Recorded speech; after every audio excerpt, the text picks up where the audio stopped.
Alors voilà, donc ici nous sommes dans un laboratoire qu'on appelle ICAR, Infrastructure commune en acoustique pour la recherche, IRSST ETS. Je suis Jérémy Voix, je suis professeur-chercheur à l'ETS. On me fait souvent le commentaire, mais Jérémy Voix, et justement tu t'intéresses au traitement de la parole, etc. Et c'est quand même bien donné. Autour de moi, dans des collaborateurs proches, j'avais d'autres cas. Nicolas Trompette, à l'INRS, qui est acousticien. Odile Clavier, qui travaille dans une compagnie d'ingénierie au New Hampshire. Véronique Violon, qui travaille en France à EDF. On écrit des papiers ensemble.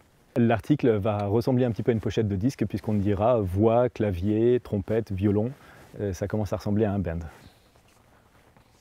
Dans ma recherche, je m'intéresse beaucoup à l'oreille humaine. Et ce qu'on va chercher à faire, c'est développer des technologies qui vont permettre de protéger l'oreille, donc notamment l'oreille des travailleurs, en bloquant le bruit qui est toxique. Il y a un piano qui va te tomber sur la tête. Qu'est-ce que tu dis?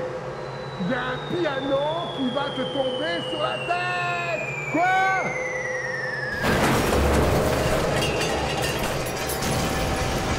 La deuxième chose qu'on va faire, on va s'intéresser beaucoup à la communication dans le bruit parce que c'est un gros souci. Les gens qui sont dans des environnements bruyants ont besoin souvent de communiquer et ne peuvent pas. Et nous, on a développé finalement une technologie très originale où on va prendre le son, non pas qui sort de la bouche, mais le son qui sort de l'oreille.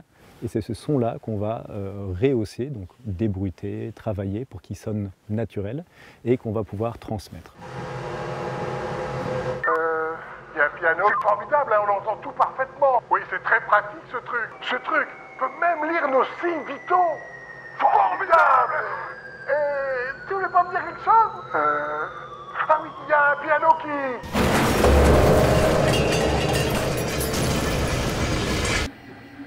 En réalité, on peut rajouter d'autres capteurs, des capteurs de température, c'est évident. La température et l'humidité de l'oreille sont des indices assez intéressants. On peut rajouter aussi les mouvements. Les applications sont extrêmement nombreuses, mais on pourrait imaginer un travailleur qui tombe, détecter ce qu'on appelle le man down, qui est une situation critique où on doit en dépêcher des secours, mais la personne ne peut plus communiquer. Et là, c'est un petit peu ambitieux et c'est un gros rêve, mais on rêve qu'un jour, les appareils qu'on a dans l'oreille, pensez aux prothèses auditives, vont finalement savoir ce qui vous intéresse d'écouter. Et donc, si on était capable de faire ce qu'on appelle la séparation de sources, on aurait un gros avantage et on pourrait alimenter la machine.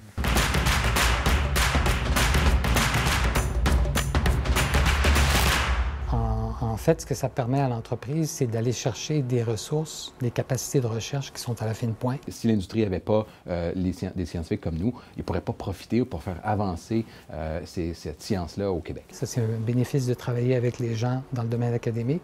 On forme des gens. Dans le cas de Phantom, il était conscient qu'on allait former des gens qui, pour eux, allaient être utiles éventuellement.